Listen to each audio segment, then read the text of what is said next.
سبح اسم ربک الاعلی، اپنے رب کے نام کی تسبیح کیجیے، پاکی بیان کیجیے، جو سب سے بلند ہے، سب سے بڑا، سب سے اونچا، وہ جس نے پیدا کیا پھر درست بنایا، وہ جس نے اندازہ ٹھہرایا پھر ہدایت بخشی، وہ جس نے چارہ اگایا پھر اس نے اسے سیاہ کوڑا کرکٹ کر دیا۔ سبح اسم ربک الاعلی، اپنے رب اعلیٰ کے نام کی تسبیح کیجیے۔ یہ سورۃ الاعلیٰ کی پہلی آیت ہے، اور سورۃ الاعلیٰ وہ سورت ہے جو نبی صلی اللہ علیہ وسلم اپنے بڑے اجتماعات میں جب نماز پڑھاتے تو اس وقت یہ سورت پڑھا کرتے تھے۔ نعمان بن بشیر کہتے ہیں کہ رسول اللہ صلی اللہ علیہ وسلم عیدین اور جمعہ میں سبح اسم ربک الاعلی اور هل اتاک حدیث الغاشیہ پڑھا کرتے تھے، اور کہتے ہیں کہ جب عید اور جمعہ ایک دن جمع ہو جاتے تو ان دونوں صورتوں کو ہی نمازوں میں پڑھتے، یعنی انہی کو ریپیٹ کرتے تھے، یعنی زیادہ لوگوں کے اندر اپنے رب کی تسبیح بیان کرتے۔ اسی طرح نبی صلی اللہ علیہ وسلم سے ظہر اور وتر کی نماز میں بھی یہ سورت پڑھنا ثابت ہے۔ یہاں پر جو حکم دیا گیا ہے وہ تسبیح کرنے کا ہے۔ سبح، تسبیح کیجیے، پاکی بیان کیجیے، کس کی؟ اسم ربک، اپنے رب کے نام کی، الاعلی، جو سب سے اعلی ہے، سب سے بلند ہے۔ کیا ہم اس بات کو جانتے ہیں اور کیا ہم اس بات کو یاد رکھتے ہیں؟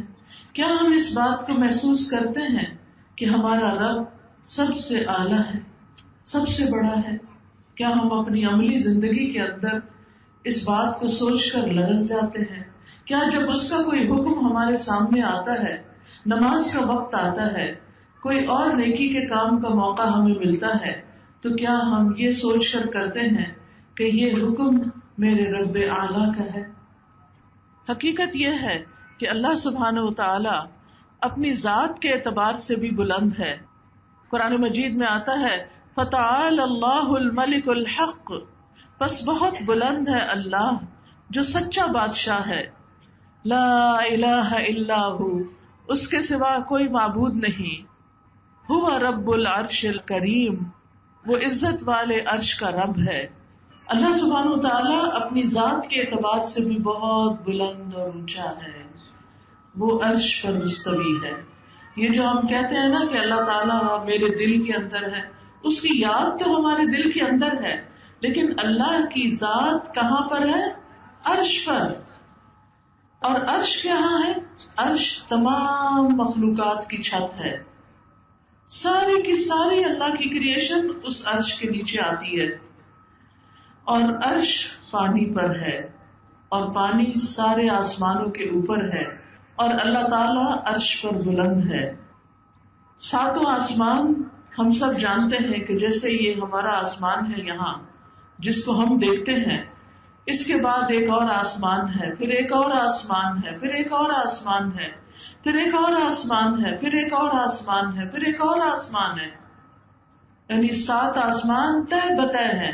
قرآن مجید میں آتا ہے الم تروا کیف خلق اللہ 7 سماوات طباقا، کیا تم دیکھتے نہیں کہ اللہ نے کس طرح 7 آسمانوں کو تہ بتہ پیدا کیا، ایک کے اوپر ایک۔ اور پھر آپ دیکھیے کہ آسمانوں کے بعد جنت ہے، یعنی 7 آسمانوں کے اوپر جنت ہے، اور جنت کے 100 درجے ہیں، اور ہر درجے کا درمیانی فاصلہ اتنا ہے جتنا زمین اور آسمان کے بیچ کا فاصلہ ہے۔ اس سے آپ اندازہ لگائیے کہ بلندیاں اور اونچائیاں کتنی زیادہ ہیں۔ کیا ہم میں سے کبھی کوئی آسمان کو چھو سکا؟ ہم تو خود سے بادلوں کو بھی نہیں چھو سکتے، اس کے لیے بھی وہ جہاز اوپر جاتے ہیں تو وہ اس کے اندر سے گزرتے ہیں، لیکن جہازوں کے بھی اوپر جانے کی ایک لمٹ ہے، اس سے آگے وہ نہیں جا سکتے۔ اس کے بعد یہاں سے زمین سے آسمان تک کا فاصلہ 500 سال کے برابر ہے، اور پھر 7 آسمان اور 7 آسمانوں پہ جنت، اور جنت کے 100 درجے، اور ہر 2 درجوں کے درمیان اتنا فاصلہ جتنا کہ زمین اور آسمان کے درمیان کا فاصلہ. اور پھر فردوس اس جنت کا اعلیٰ ترین درجہ، اس سے جنت کی 4 نہریں نکلتی ہیں، اس کے اوپر پانی ہے اور اس کے اوپر رب کا عرش ہے اور رب عرش کے اوپر ہے. لہذا حدیث میں آتا ہے آپ صلی اللہ علیہ وسلم نے فرمایا جب بھی تم اللہ سے سوال کرو تو جنت الفردوس کا سوال کرو. کتنی بلندیوں پر ہے وہ جنت. اور پھر آپ دیکھیے کہ 7ویں آسمان اور عرش کے درمیان 70,000 حجاب ہیں. وَقَرَّبْنَاهُ نَجِيًّا کے بارے میں مجاہد جو مفسر ہیں وہ کہتے ہیں 7ویں آسمان اور عرش کے درمیان 70,000 پردے ہیں. اور اللہ تعالیٰ موسیٰ علیہ السلام کو قریب کرتے رہے یہاں تک کہ دونوں کے درمیان ایک پردہ رہ گیا. جب اس جگہ کو دیکھا اور لوح محفوظ پر لکھنے والے قلم کی آواز سنی تو موسیٰ علیہ السلام کا شوق بڑھ گیا. کہنے لگے رب ارنی انظر الیک، اے میرے رب تو مجھے اپنا آپ دکھا، میں تجھے دیکھنا چاہتا ہوں. لیکن اللہ سبحانہ وتعالیٰ نے کیا فرمایا کہ لن ترانی، تو مجھے ہرگز نہیں دیکھ سکتا. دنیا میں تو ہم نہیں دیکھ سکتے، پیغمبر بھی نہیں دیکھ سکے، لیکن قیامت کے دن اللہ سبحانہ وتعالیٰ اپنے خاص بندوں کو اپنا دیدار کروائے گا. دعا کریں اللہ سبحانہ وتعالیٰ ہم سب کو ان میں شامل کر لے. یاد رکھیے کہ 7ویں آسمان پر بیت المعمور بھی ہے جس میں روزانہ 70,000 فرشتے عبادت کرتے ہیں اور کسی بھی فرشتے کی باری دوبارہ نہیں آئے گی، ایک دفعہ بس اس کو موقع ملتا ہے. ہم تو خوش قسمت ہیں کہ ہم کئی دفعہ کعبہ جا سکتے ہیں اور وہاں طواف کر سکتے ہیں، لیکن فرشتے اتنی کثرت سے اللہ کی عبادت کر رہے ہیں کہ وہاں پر کوئی بھی فرشتہ جو ایک دفعہ اس گھر میں گیا دوبارہ اندر داخل نہیں ہو سکتا. اور پھر آپ دیکھیے کہ رب کا عرش جو فرشتے اٹھائے ہوئے ہیں ان فرشتوں کی اپنی جسامت کتنی بڑی ہے. نبی صلی اللہ علیہ وسلم نے فرمایا مجھے اجازت دی گئی ہے کہ میں ان میں سے کسی فرشتے کے بارے میں بات بیان کروں. تو آپ نے فرمایا اس کی کانوں کی لو سے لے کر کندھے کے بیچ کا فاصلہ، یہ ہمارا تو یہ 2 انگلیوں کے بیچ میں آ جاتا نا، یہ کندھا اور یہ تو کندھے اور کان کی لو کے بیچ میں فرشتے کا جو فاصلہ ہے وہ 700 سال کی مسافت جتنا ہے.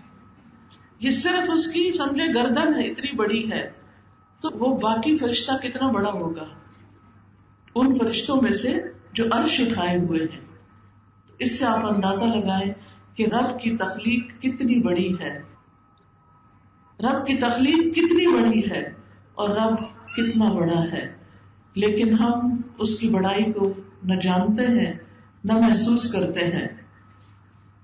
اور آپ جانتے ہیں کہ جو عرش ہے اس کے سامنے کرسی ایک چھلے کی طرح ہے اور کرسی کے سامنے 7 آسمان اور زمین جو ہے وہ ایک چھوٹی سی مندری کی طرح ہے. بہرحال یاد رکھیے اللہ بہت اوپر.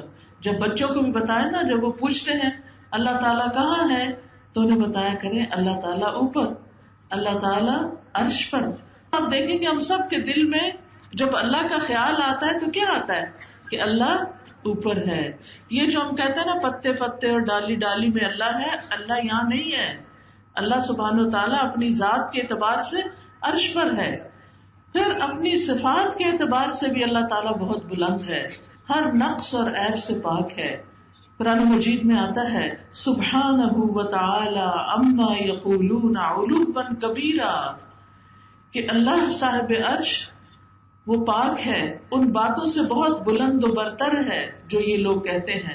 یعنی اللہ کے ساتھ کسی اور کو شریک ٹھہراتے ہیں، بتوں کو شریک ٹھہراتے ہیں، یا انسانوں کو اس کے برابر قرار دیتے ہیں، یا فرشتوں کو خدا کی بیٹیاں قرار دیتے ہیں. یہ سب لوگوں کی من گھڑت باتیں ہیں. وہ ان سب چیزوں سے بہت بلند ہے، ہر کمزوری سے پاک ہے ہمارا رب. اللہ لا الہ الا ہو الحی القیوم لا تأخذہ سنۃ ولا نوم، کہ اللہ اس کے سوا کوئی الہ نہیں، وہ ہمیشہ سے زندہ ہے اور کائنات کی ہر چیز کو قائم رکھنے والا ہے. نہ اس پر اونگ آتی ہے اور نہ اس کو نیند آتی ہے. یعنی اللہ تعالیٰ سوتا نہیں ہے اور یہ اس کی قوت کی علامت ہے. اور اپنی مخلوق کی مسلسل نگہداشت کر رہا ہے. اللہ تعالیٰ کو کوئی تھکاوٹ لاحق نہیں ہوتی. اللہ تعالیٰ کسی کے سامنے ہارتے نہیں، عاجز نہیں، کمزور نہیں. اللہ تعالیٰ کبھی غافل نہیں ہوتے. اللہ تعالیٰ کسی پر ظلم نہیں کرتے. یعنی وہ تمام عیب اور نقص جو انسانوں کے اندر پائے جاتے ہیں یا اور مخلوقات کے اندر کمزوریاں پائی جاتی ہیں، یاد رکھیے اللہ تعالیٰ ان سب سے بہت اونچا اور بلند ہے. اس لیے ہمیں اسی کے نام کی پاکی بیان کرنی چاہیے. سبح اسم ربک الاعلی. تو جب بھی ربک الاعلی پڑھے تو دل میں خیال لائیں کہ وہ اپنے بلند عرش پر ہے اور پھر وہ اپنی صفات کے اعتبار سے بھی بہت بلند ہے. یاد رکھیے یہ جو تسبیح کرنا ہے، اللہ کی پاکی بیان کرنا ہے، یہ کوئی معمولی عمل نہیں ہے. یہ تسبیح ہماری تقدیر بدل دیتی ہے. تسبیح جو ہے یہ بہت غموں کا علاج ہے، دکھوں کا علاج ہے، پریشانیوں کا حل ہے. کہ جب انسان اپنی زبان سے یہ کہتا ہے کہ میرا رب پاک ہے، اس کا ہر فیصلہ صحیح ہے، وہ کسی پہ ظلم نہیں کرتا، اس کا نام پاک ہے، اس کی ذات پاک ہے، اس کے افعال پاک ہیں، وہ ہر نقص سے پاک ہے، تو اس سے انسان اللہ سبحانہ تعالیٰ کو راضی کرتا ہے، اللہ کو خوش کرتا ہے. کسی کا کہنا ہے میں نے قرآن میں تسبیح کو تلاش کیا تو مجھے حیرت ناک چیز کا احساس ہوا. بہت عجیب بات دیکھی میں نے کہ تسبیح سے تو تقدیر بھی بدل جاتی ہے، جیسا کہ یونس علیہ السلام کے واقعے میں ہے. اللہ تعالیٰ فرماتے ہیں فلولا انہ کان من المسبحین للبث فی بطنہ الی یوم یبعثون. اگر یہ بات نہ ہوتی کہ بے شک وہ تسبیح کرنے والوں میں سے تھا تو یقیناً اس کے پیٹ میں یعنی مچھلی کے پیٹ میں اس دن تک رہتا جس میں لوگ اٹھائے جائیں گے.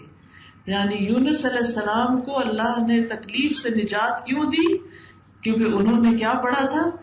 تسبیح پڑھی تھی. کون سی تسبیح؟ لا الہ الا انت سبحانک انی کنت من الظالمین. اللہ تعالیٰ فرماتے ہیں اگر وہ یہ تسبیح نہ پڑھتے تو مچھلی کے پیٹ میں ہی رہتے. اس تسبیح کی وجہ سے وہ مشکل سے نکل آئے.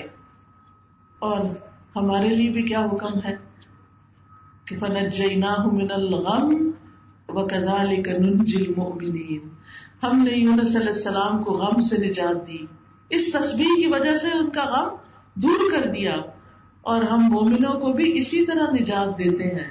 لہذا جس شخص کے دل میں کوئی غم ہے، کوئی پریشانی ہے، کوئی دکھ ہے، کوئی تکلیف ہے، وہ کیا پڑھا کرے؟ پڑھیے لا الہ الا انت سبحانک انی کنت من الظالمین. اس کا مطلب کیا ہے؟ لا الہ الا انت، تیرے سوا کوئی الہ نہیں، سبحانک تو پاک ہے، تیرا کوئی قصور نہیں، تیری غلطی نہیں، تیرا کوئی فیصلہ غلط نہیں. انی کنت من الظالمین، بے شک میں ظالموں میں سے ہوں، میری غلطی ہے. تو بندہ جب رب کے سامنے اپنی غلطیوں کی معافی مانگ لیتا ہے، اپنی غلطی کا اعتراف کر لیتا ہے، جو کہ ایک مشکل کام ہوتا ہے، تو انسان رب کے قریب ہو جاتا ہے. یعنی عام طور پہ ہم سے گناہ ہوتے ہیں تو پھر جب کوئی مصیبت آتی ہے ہمارے ہی گناہوں کی وجہ سے تو ہم کہتے ہیں کہ پتہ نہیں کس گناہ کی سزا ملی ہے، میں نے تو کبھی کوئی غلط کام کیا ہی نہیں. اپنی پاکی بیان کرنا شروع کر دیتے ہیں، اپنے آپ کو معصوم ثابت کرنے لگتے ہیں. ڈھونڈنے تو ہمیں اپنے اندر کوئی غلطیاں نظر نہیں آتی، حالانکہ ہر انسان کی غلطیاں دوسرے کو اچھی طرح نظر آ رہی ہوتی، لیکن ہمیں خود نظر نہیں آ رہی ہوتی. تو اس لیے بہت ضروری ہے کہ ہم اللہ کی تسبیح کرنے والوں میں شامل ہو جائیں. اللہ کے نیک بندے جو تھے وہ تسبیح کیا کرتے تھے. داؤد علیہ السلام کے ساتھ پہاڑ بھی تسبیح کرتے، پرندے بھی تسبیح کرتے تھے. تسبیح ہی وہ ذکر ہے کہ جس کو داؤد علیہ السلام جب کرتے تو باقی مخلوق بھی ساتھ کرتی. وَسَخَّرْنَا مَعَ دَاوُودَ الْجِبَالَ يُسَبِّحْنَ وَالطَّيْرَ. ہم نے داؤد علیہ السلام کے ساتھ پہاڑوں کو مسخر کر دیا جو تسبیح کرتے تھے. یاد رکھیے اللہ کی ساری مخلوق تسبیح کرتی ہے. قرآن مجید میں آتا ہے أَلَمْ تَرَ أَنَّ اللَّهَ يُسَبِّحُ لَهُ مَنْ فِي السَّمَاوَاتِ وَالْأَرْضِ. کیا تم دیکھتے نہیں کہ اللہ کے لیے تسبیح کر رہے ہیں وہ سب جو آسمانوں میں ہے اور جو زمین کے اندر ہے، سب تسبیح کر رہے ہیں. سمندر میں مچھلیاں بھی تسبیح کرتی ہیں اللہ کی، زمین میں چونٹیاں اپنے بلوں میں اللہ کی تسبیح کرتی ہیں، اللہ کی پاکی بیان کرتی ہیں، باقی بھی پرند چرند حیوانات سارے اپنے رب کی پاکی بیان کرتے ہیں، اپنے رب کی تسبیح کرتے ہیں۔ موسیٰ علیہ السلام، زکریا علیہ السلام، یہ سب اپنے رب کی تسبیح کرتے تھے۔ موسیٰ علیہ السلام نے تو خاص دعا مانگی تھی کہ اللہ میرے بھائی کو میرے کام میں شریک کر دے، اس کے ذریعے میری قوت مضبوط کر دے، کہیں نسبحک کثیرا، تاکہ ہم کثرت سے تیری تسبیح بیان کریں۔ تو اس سے پتہ چلتا ہے کہ تسبیح تھوڑی بہت ہی نہیں، زیادہ تسبیح کرنی چاہیے۔ ہمارے دن کے کلام کا اکثر حصہ تسبیح میں گزرنا چاہیے، کیونکہ اہل جنت بھی وہاں تسبیح کریں گے، تو وہ جنت میں جانے والی صفات دنیا میں پہلے اختیار کریں تاکہ اللہ سبحانہ وتعالیٰ اپنی رحمت سے ہمیں وہاں لے جائے۔ وہاں دعواہم فیہا سبحانک اللہم وتحیتہم فیہا سلام، ان کی دعا اس میں ہوگی سبحانک اللہم، پاک ہے تو اے اللہ، اور ان کی آپس کی دعا سلام ہوگا، یعنی ایک دوسرے کو سلام کریں گے اور رب کی تسبیح بیان کریں گے۔ آسمان و زمین کی ہر چیز اللہ کی تسبیح کرتی ہے، کیونکہ تمام مخلوق کے رزق کی کنجی بھی تسبیح ہے۔ اللہ کے نبی نوح علیہ السلام کی وفات کا وقت جب آیا تو انہوں نے اپنے بیٹے سے فرمایا کہ میں تمہیں ایک وصیت کر رہا ہوں، سبحان اللہ و بحمدہ کا ورد کرتے رہنا، کیونکہ یہ ہر چیز کی نماز ہے اور اسی کے ذریعے مخلوق کو رزق ملتا ہے۔ لہٰذا وہ بہنیں جو رزق کی تنگی کا شکار ہیں یا اس کے لیے پریشان ہوتی ہیں، یا کسی کا بھی کاروبار کا کوئی مسئلہ ہے، یا جاب کا کوئی مسئلہ ہے، یا گھر میں پیسے کی تنگی ہے، یا برکت نہیں ہے، تو تسبیح کی کثرت کر دیں، اللہ تعالیٰ فراوانی عطا کرے گا۔ پھر آپ دیکھیے حاملین عرش فرشتے جو ہیں، فرشتے جو عرش اٹھائے ہوئے ہیں، وہ بھی تسبیح بیان کرتے ہیں، الذین یحملون العرش ومن حولہ یسبحون بحمد ربہم، جو فرشتے عرش اٹھائے ہوئے ہیں اور جو اس کے ارد گرد ہیں، چاروں طرف ہیں، وہ سب اپنے رب کی حمد کے ساتھ اس کی تسبیح بیان کرتے ہیں۔ وَتَرَى الْمَلَائِكَةَ حَافِّينَ مِنْ حَوْلِ الْعَرْشِ يُسَبِّحُونَ بِحَمْدِ رَبِّهِمْ، آپ دیکھیں گے کہ فرشتے عرش کے گرد حلقہ بنائے ہوئے اپنے پروردگار کی تعریف کے ساتھ تسبیح کر رہے ہیں۔ تو ہم سب کو بھی کیا کرنا چاہیے؟ تسبیح کرنی چاہیے۔ نبی صلی اللہ علیہ وسلم کثرت کے ساتھ سبحان اللہ و بحمدہ، استغفر اللہ و اتوب الیہ پڑھا کرتے تھے، اور بہترین کلام وہ ہے کہ جس میں اللہ کی تسبیح بیان کی جائے۔ بے شک اللہ کو سب سے محبوب کلام یہ ہے کہ بندہ کہے سبحانک اللہم و بحمدک و تبارک اسمک و تعالی جدک ولا الہ غیرک۔ تو جب انسان تسبیح کرتا ہے تو اللہ کے ہاں قربت پاتا ہے، فضیلت پانے کا آسان راستہ ہے۔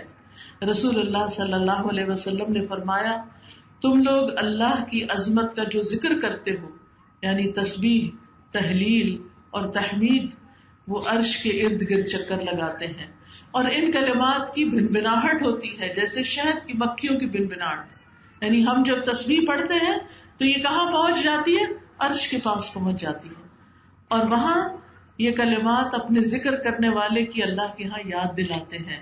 کیا تم میں سے کوئی یہ نہیں چاہتا کہ اس کے لیے کوئی ایسا ہو جو ہمیشہ اللہ کے ہاں اس کی یاد دلاتا رہے؟ یعنی وہ یاد دلاتا ہے کہ تیرا ایک بندہ ہے جو تیری تسبیح کر رہا ہے۔ تو فضول باتوں، فالتو باتوں، ان باتوں سے جن سے جھگڑے فساد ہوتے ہیں، ان سے بہتر کیا ہے کہ انسان اللہ کی تسبیح بیان کرے۔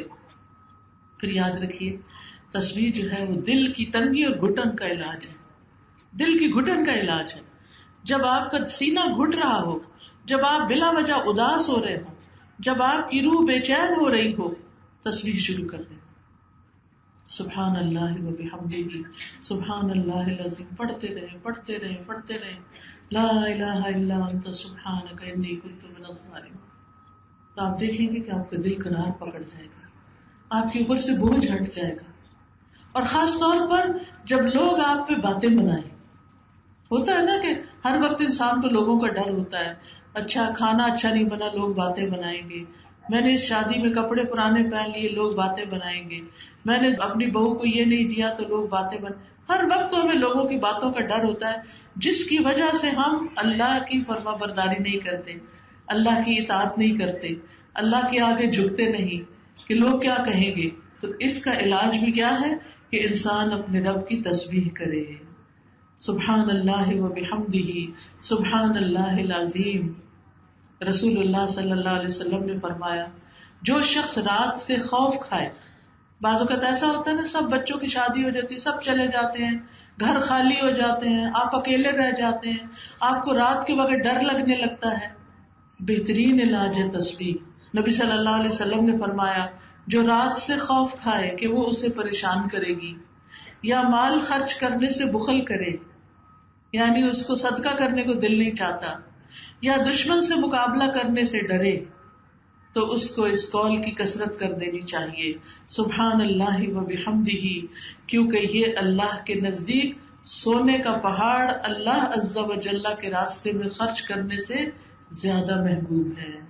یعنی اگر آپ کے پاس سونے کا پہاڑ ہو اور وہ آپ صدقہ کر دیں تو اس سے بہتر، اس سے زیادہ اجر آپ کما سکتے ہیں تسبیح کی کثرت کر کے. کیونکہ جس کے پاس ہے وہ تو خرچ کرے گا، وہ تو صدقہ کرے گا اور اجر کمائے گا. لیکن بعض اوقات انسان کہتا ہے یہ میرے بچے کی فیس ہے، ابھی فلاں کی شادی ہے، ابھی حج پہ جانا ہے، ابھی یہ کام ہے وہ کام ہے. تو انسان گھر بنانا ہے، بچت کرتا رہتا ہے، صدقہ نہیں ہو پاتا اس طرح جتنا دل چاہتا ہے. تو پھر کیا کریں؟ اس کا ازالہ کرنے کے لیے تسبیح شروع کر دیں. انشاءاللہ وہ کمی کوتاہی نہیں آئے گی، یعنی آپ کے اعمال نامے میں کمی نہیں ہوگی، کیونکہ تسبیح کرنا صدقہ ہے. نبی صلی اللہ علیہ وسلم نے فرمایا تم میں سے جو آدمی صبح کرتا ہے اس کے ہر جوڑ پر صدقہ لازم ہو جاتا ہے. ہر صبح سویرے جب نیا سورج نکلتا ہے تو کیا ہوتا ہے؟ صدقہ کیا ہوتا ہے؟ صدقہ لازم ہو جاتا ہے. غور سے سنیے، صدقہ ہمارے اوپر روزانہ لازم ہوتا ہے. یہ نہیں کہ ہم کہیں وہ رمضان میں صدقہ دیا تھا، وہ جب حج پہ گئے تھے تو ہم نے فلاں حاجیوں کو پانی پلا دیا تھا، صدقہ کر دیا تھا، یا وہ فلاں مشکل کے وقت ہم نے کوئی کالا بکرا ذبح کر دیا تھا. نہیں، یہ نہیں کافی. کیا کرنا ضروری ہے؟ ہر روز صدقہ کرنا ضروری ہے. لیکن بعض اوقات ہر روز ہمارے پاس دینے کے لیے کچھ ہوتا نہیں یا کوئی لینے والا ہوتا نہیں، تو پھر کیا کریں؟ نبی صلی اللہ علیہ وسلم نے فرمایا ہر مرتبہ سبحان اللہ کہنا صدقہ ہے.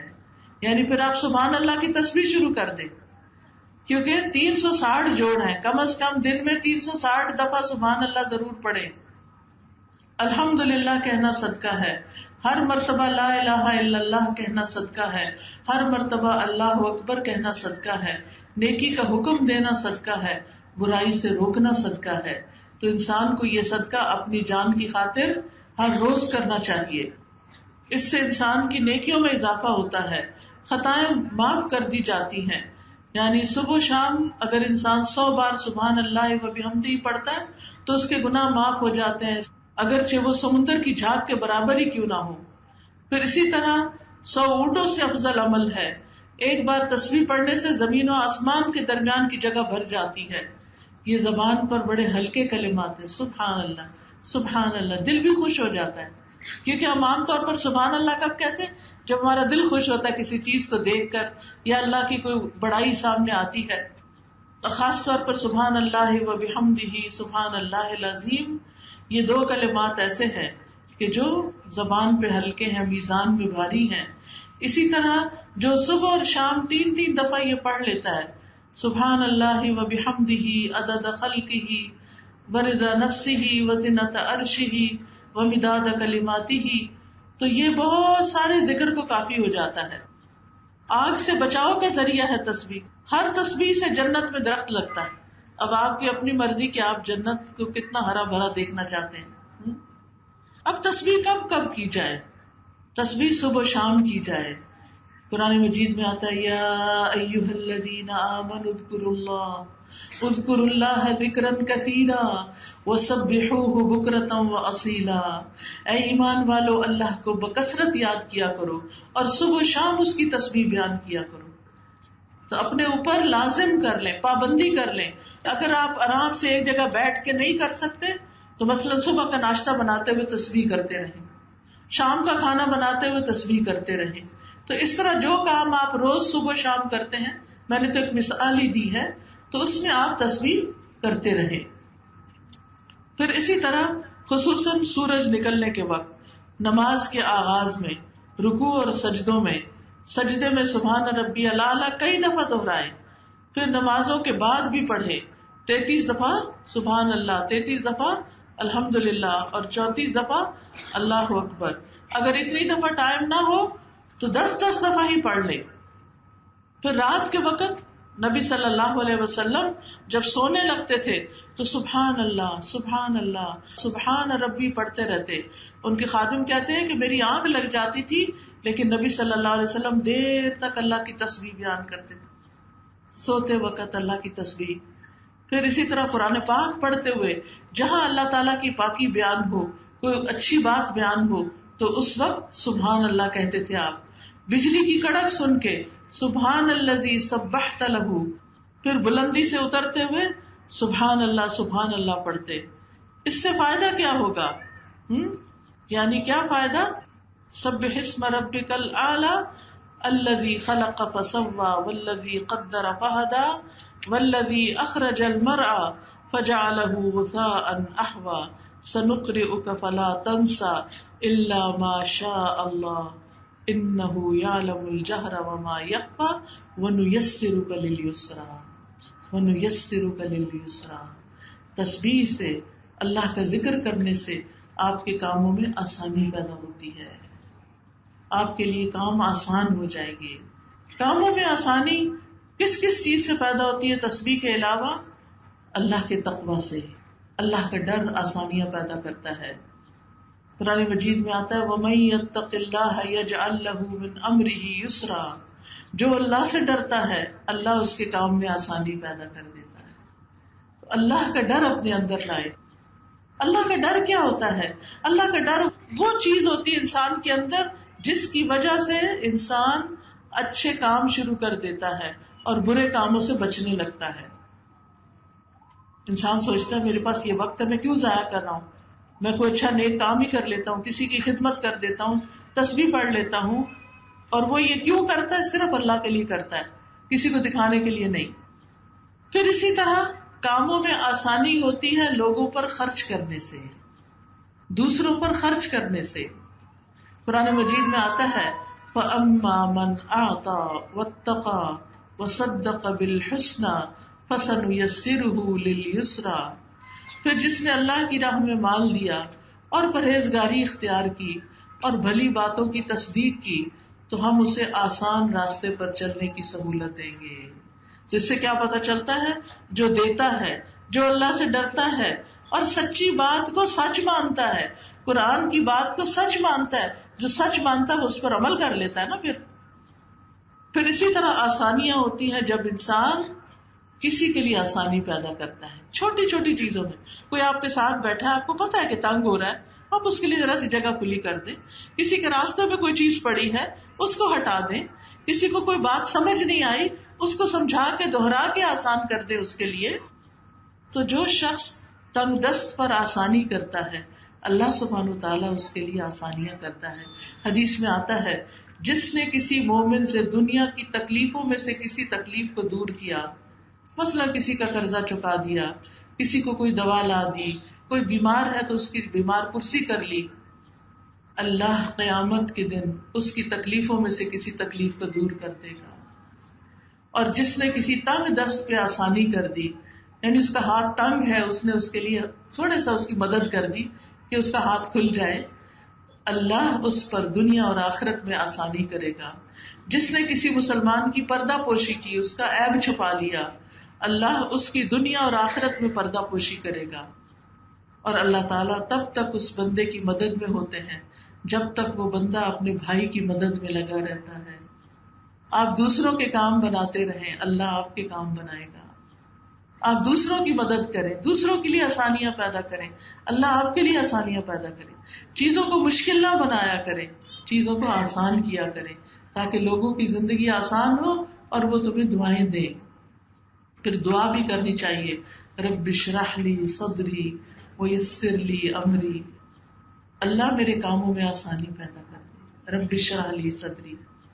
پھر اگر کوئی مشکل آ جائے تو اللہم لا سہل الا ما جعلتہ سہلا وانت تجعل الحزن سہلا اذا شئت. کوئی بیمار ہے گھر میں، ابھی میں آ رہی تھی، ایک بچی نے بتایا کہ اس کی والدہ کے ایکسیڈنٹ ہو گیا، وہ کومے میں چلی گئی ہیں. اللہ ان کے لیے آسانی کرے اور ان کو صحت عطا کرے.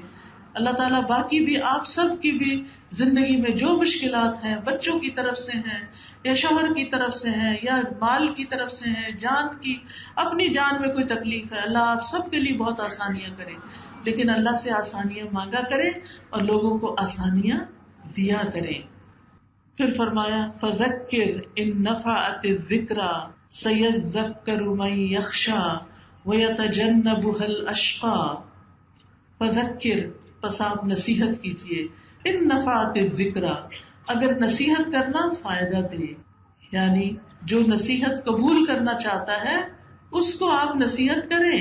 سیذکر من یخشی، ضرور نصیحت پکڑے گا جو ڈرتا ہے. بار بار اللہ سے ڈرنے کی بات ہو رہی، کیونکہ یہ تقوی ہی نیک اعمال کی بنیاد ہے. اللہ کا ڈر ہے جو بندوں کو سیدھا رکھتا ہے اور ٹیڑھا ہونے سے بچاتا ہے اور دوسروں کے اوپر ظلم زیادتی سے بچاتا ہے. وَيَتَجَنَّبُهَا الْأَشْقَى، اور بدبخت اس سے کنارہ کشی کر لے گا، وہ نصیحت قبول نہیں کرے گا. یاد رکھیے، جب کوئی ہمیں نصیحت کرے اور ہم آگے سے بگڑے تو یہ بدبختی کی علامت ہے، کیونکہ یہاں پر کیا فرما رہے اللہ تعالیٰ، وَيَتَجَنَّبُهَا الْأَشْقَى، جو سب سے بڑا بدبخت ہے وہ نصیحت سے منہ موڑ لے گا. ماں نصیحت کر رہی ہے بچی کو شرم و حیا کی، اچھا لباس پہننے کی، حجاب کرنے کی، اور بچی آگے سے بگڑنا شروع کر دے تو یہ خوش قسمتی کی بات نہیں ہے.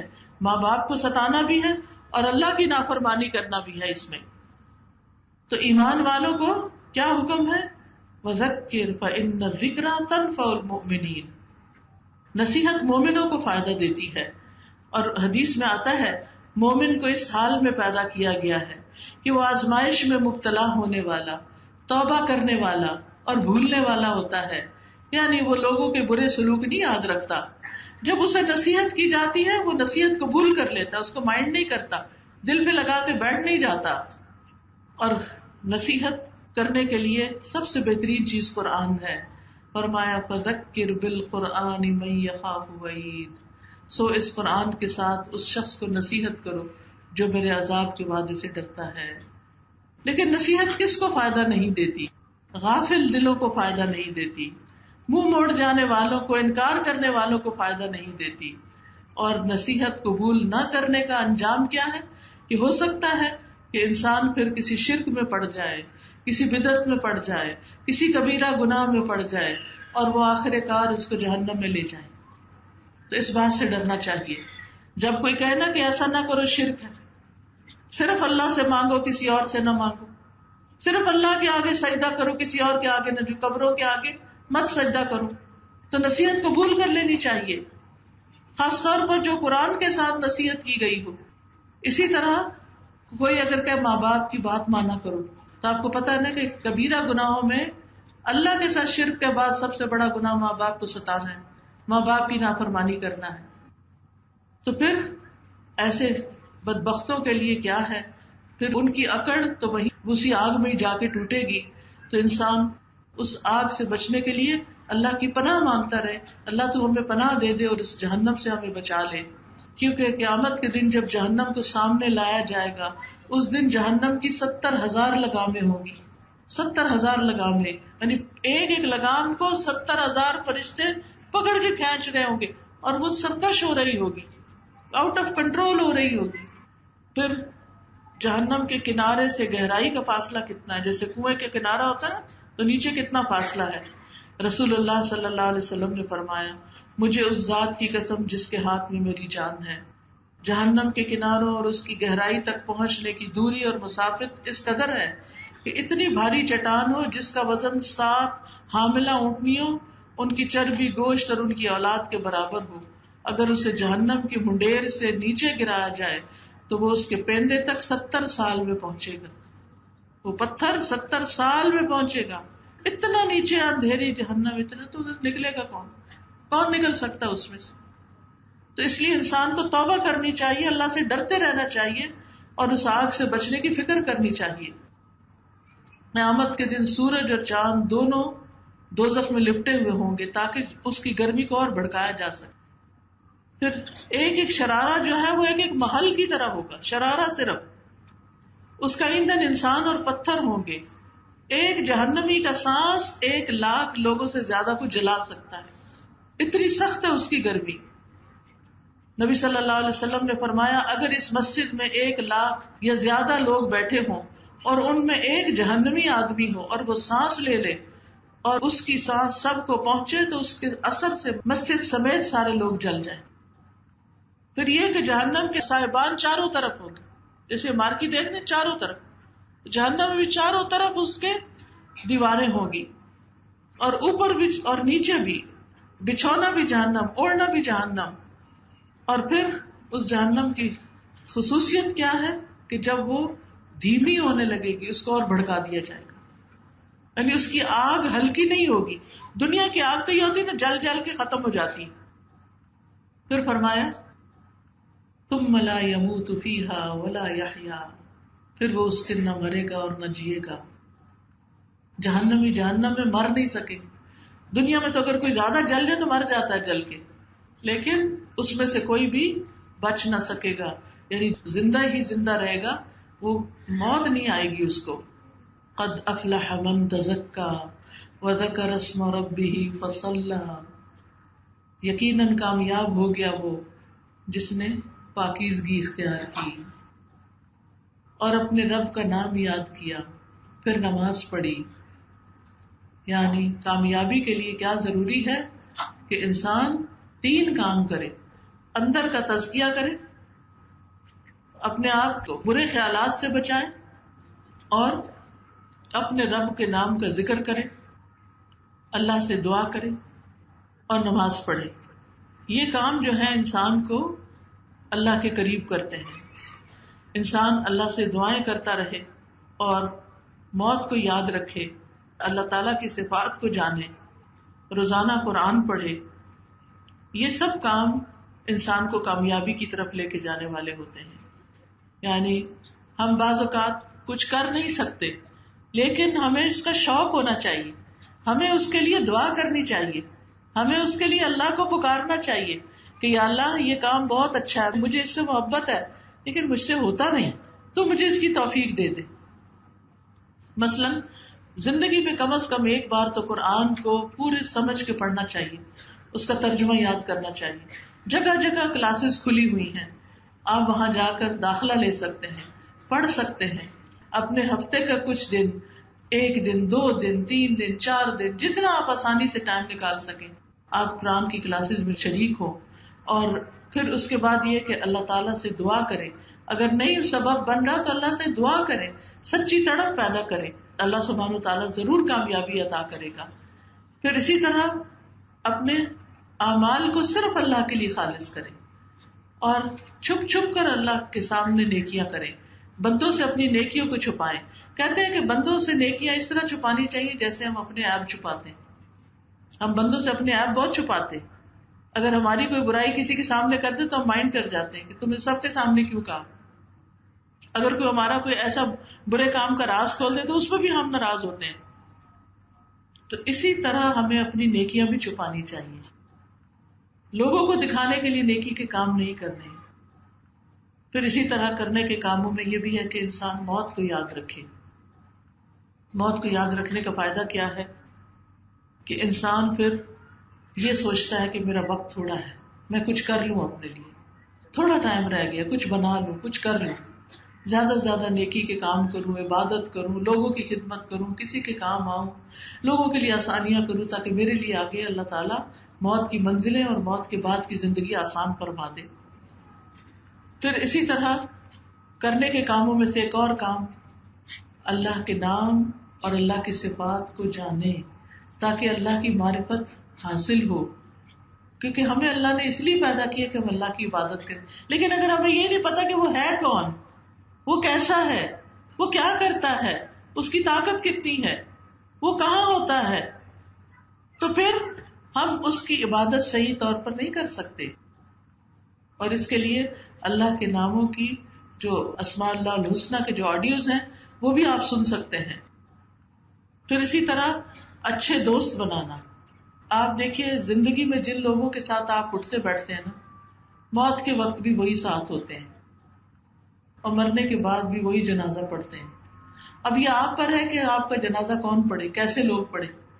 وہ جو نمازی پرہیزگار ہیں یا وہ لوگ جو اپنی نماز بھی نہیں پڑھتے، مجبوری سے کھڑے ہو جاتے ہیں کہ منہ رکھنے کے لیے، اب جنازہ پڑھنے کے لیے نہ پڑھا تو لوگ مائنڈ کریں گے.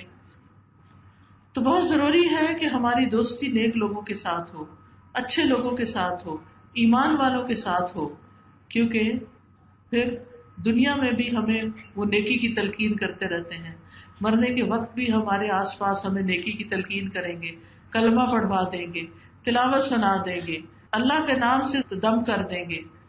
اور پھر اللہ کی خاطر جو محبت ہوتی ہے اس کا فائدہ بھی بہت ہے، کیونکہ جب ایسے لوگ مر جاتے ہیں تو ان کی محبتیں ختم نہیں ہو جاتی، دنیا والوں کی ختم ہو جاتی ہیں، کیونکہ اب ان کو پتا ہے اب یہ تو مر گیا، اس نے کیا دینا ہے ہمیں، تو وہ اس کو بھول بھلا دیتے. لیکن جو اللہ کی خاطر محبت کرتے ہیں وہ نہیں بھولتے، وہ مرنے کے بعد دعائیں کرتے ہیں اس کی طرف سے، صدقہ خیرات کرتے ہیں، اس کے بال بچوں کا خیال رکھتے ہیں، اس کے لیے صدقہ جاریہ کے کام کرتے ہیں. تو اللہ کو چاہنے والوں سے جڑ کر رہنا بڑا ضروری ہے کہ ایک تو انسان اپنے دوست کے دین پر ہوتا ہے، اور دوسری یہ کہ انسان اگر اچھے شخص سے دوستی کرتا ہے تو کچھ نہ کچھ خیر اس کی طرف سے اس کو ملتی ہی رہتی ہے. پھر کرنے کے کاموں میں سے ایک عادت یہ بنا لے جو کامیابی کی طرف لے جاتی ہے، روزانہ قرآن پڑھنا، یعنی روز کی قرآن کی تلاوت وہ نہیں مس کرنی، صبح و شام کے اذکار نہیں مس کرنے، تسبیحات جو ابھی جس کا میں نے آپ کو بتایا وہ نہیں چھوڑنی، کیونکہ تلاوت قرآن جو ہے اللہ اور اس کے رسول سے محبت کا ذریعہ ہے، اور اہل قرآن جو ہوتے ہیں وہ اللہ کے خاص بندے ہوتے ہیں. پھر نماز شعور کے ساتھ پڑھنا، قد افلح المؤمنون الذین هم فی صلاتهم خاشعون، یقیناً کامیاب ہو گئے وہ مومن جو اپنی نمازوں میں خشوع اختیار کرتے ہیں. پھر اللہ سے سرگوشی کا موقع ہوتا ہے نماز، اللہ کی طرف متوجہ ہونا ہے. جو چاہتا ہے اللہ کی رحمت اس کی طرف متوجہ ہو، اسے چاہیے کہ نمازوں میں اللہ کی طرف متوجہ ہو جائے، دل سے نماز پڑھے پوری توجہ کے ساتھ، کیونکہ یہ نماز جو ہے اللہ سے قربت کا ذریعہ بھی ہے. واسجد واقترب کی جو آیت ہے، سجدہ کرو اور قریب ہو جاؤ. لیکن ہم یہ سارے کام نہیں کرتے، کیوں؟ اس لیے کہ فرمایا بل تؤثرون الحیات الدنیا، بلکہ تم دنیا کی زندگی کو ترجیح دیتے ہو، دنیا کے کام، بھاگم دوڑ. والآخرۃ خیر وابقی، حالانکہ آخرت بہتر ہے اور باقی رہنے والی ہے. دنیا آخرت کے مقابلے میں بہت چھوٹی ہے. نبی صلی اللہ علیہ وسلم نے فرمایا جس نے دنیا طلب کی اس نے اپنی آخرت کو نقصان پہنچایا، یعنی جو دنیا کے پیچھے بھاگتا رہا اس نے اپنی آخرت کو نقصان دیا، اور جس نے آخرت کا مطالبہ کیا یعنی آخرت کی چاہت اختیار کی اس نے اپنی دنیا کو نقصان دیا، کیونکہ وہ دنیا خرچ کر کے اپنی آخرت میں گھر بنائے گا، جگہ بنائے گا. یاد رکھیں ہم دنیا میں اپنے لیے گھر بناتے ہیں کہ ہمارا بڑھاپا اچھا گزر جائے، ہماری اپنی چھت ہو، لیکن آپ دیکھیں یہاں زیادہ سے زیادہ کتنے دن رہنا ہم نے، اس کے بعد تو وہ مال وارثوں کا ہو جاتا ہے. ہمارے لیے کیا ہے؟ ہمارا جنت میں گھر ہو. جیسے کس نے دعا مانگی تھی؟ حضرت آسیہ رضی اللہ تعالیٰ عنہ نے کیا کہا تھا؟ انہوں نے رب ابن لی عندک بیتا فی الجنہ، رب ابن لی عندک بیتا فی الجنہ، اے اللہ میرے لیے جنت میں اپنے پاس ایک گھر بنا دے. ہم سب کو بھی یہ دعا کرنی چاہیے، لیکن اس کے لیے کیا کرنا ہوگا؟ دنیا کی مشکلات پر صبر کرنا ہوگا اور اپنے مال کا کچھ حصہ فی سبیل اللہ کاموں پر لگانا ہوگا کہ نیکی کے کاموں میں لگائیں، تاکہ ہمارے مرنے کے بعد بھی ہمارے لیے وہاں اچھے کام ہوتے رہیں اور وہ ہمارے لیے صدقہ جاریہ بن جائے. تو اس سورت کی روشنی میں کرنے کے کام کیا ہیں؟ سب سے پہلے سبح اسم ربک الاعلی. کس کس کے پاس کارڈ ہیں تسبیحات کے؟ دکھائیں مجھے. ماشاءاللہ بہت سے لوگوں کے پاس ہیں. جن کو نہیں بھی ملے وہ کیا کریں گے؟ وہ اسٹال سے لے سکتے ہیں اور ایڈریس لکھا ہوا ہے، آرڈر کر لیں. آپ بھی آگے دوسروں کو بانٹیں. اب آپ دیکھیں نا، یہ کسی نے تو بانٹے ہیں نا، اس نے ثواب کمایا، اس نے صدقہ جاریہ کمایا، اور اب ہمارا فرض بنتا ہے کہ ہم اپنی قبر کے لیے آگے بانٹیں. اور اس کو آپ کیسے پڑھیں گے؟ اپنے پاس رکھیں، خوبصورت کارڈ ہے اپنے بیڈ سائڈ ٹیبل پہ رکھیں، اپنی الماری میں سجائیں کہیں بھی، اور دن کے کسی ایک وقت میں نکال کے ان تسبیحات کو پڑھ لیں، یا یہ کہ ان تسبیحات کو یاد کر لیں اور مختلف مواقع کی مناسبت سے ان کو پڑھتے رہیں. پھر ہم نے جنت کی دعا کرنی ہے، جہنم سے پناہ مانگنی ہے، پھر اپنے نفس کو برے خیالات سے پاک کرنا ہے، نماز کے ذریعے اللہ کا قرب تلاش کرنا ہے. نماز کس لیے پڑھنی ہے؟ کہ میں اللہ کے قریب ہو جاؤں اور اپنی آخرت کو ترجیح دینی ہے. والآخرۃ خیر وابقیٰ ان ھذا لفی الصحف الاولیٰ صحف ابراہیم وموسیٰ. میری دعا ہے کہ اللہ تعالیٰ ہمیں ان کاموں کے کرنے کی توفیق عطا فرمائے. یہ کچھ اور کارڈ بھی باہر موجود ہیں اور کتابیں بھی. رنج و غم کا ازالہ. کچھ لوگوں کو بہت رنج پریشانیاں رہتی ہیں، چھوٹا سا کارڈ ہے پاس رکھے، جب دل گھبرائے اس کو پڑھے، انشاءاللہ بہترین وظیفہ ہے. سمجھے یہ وظیفہ ہے. بیمار ہے خود یا بچہ کوئی تو آیات شفا پڑھے. کوئی زندگی میں مسئلہ پیش آ گیا ہے، کوئی فیصلہ کرنا ہے، استخارہ کیسے کرے، قرآن و سنت کی روشنی میں یہ بتایا گیا. پھر تقویٰ کی بات ہوئی، اللہ سے ڈرنے کی بار بار اس کی دعائیں ہیں. پھر رشتہ داروں سے جوڑ کے رکھنا عمر میں اضافے کا باعث بنتا ہے، دعاؤں کی قبولیت کا، رزق میں اضافے کا ذریعہ بنتا ہے. تو یہ تحفے میں آپ کارڈ دے سکتے ہیں، اس میں ساری حدیثیں لکھی ہوئی ہیں. پھر اپنے وقت کو صحیح طور پر استعمال کرنا چاہیے. ذکر الہی کا کارڈ ہے. پھر اللہ کا شکر ادا کرے تو نعمتوں میں اضافہ ہوتا ہے. الحمدللہ سارا اکٹھا اس میں کیا گیا ہے تاکہ ہم شکر ادا کریں. پھر رزق میں کمی ہو، اولاد کا مسئلہ ہو، اس کے لیے کیا کریں؟ گناہوں کی بخشش کی دعا ہے، استغفار کا کارڈ. پھر جنت کا راستہ، ان اذکار کا ذکر کیا گیا ہے جو جنت کی طرف لے جاتے ہیں. پھر اگر قرضے کی مشکل ہے، قرضے میں پھنس گئے ہیں، تو یہ دعائیں مجرب ہیں، قرض سے پناہ اور قرض کی نجات کی دعائیں. پھر دن رات کے ذکر سے افضل یہ چھوٹا سا کارڈ ہے، فریج پہ یا کئی کمرے پہ لگا دیں، روزانہ پڑھیں، اور دن میں باقی اگر اذکار کبھی بھول بھی جائیں تو یہ انشاءاللہ اس سے کمی پوری ہو جائے گی. اسی طرح اگر آپ کو خوف ہے، حفاظت، سیکیورٹی کے مسئلے ہیں تو یہ دعائیں پڑھیں. پھر صدقہ و خیرات کریں. کیا کیا اس کے فائدے ہیں یہ اس کتاب میں بتا دیا گیا ہے. پھر زبان کی حفاظت، کیونکہ زبان جو ہے وہ انسان کے لیے سارے گناہوں کا سبب بنتی ہے.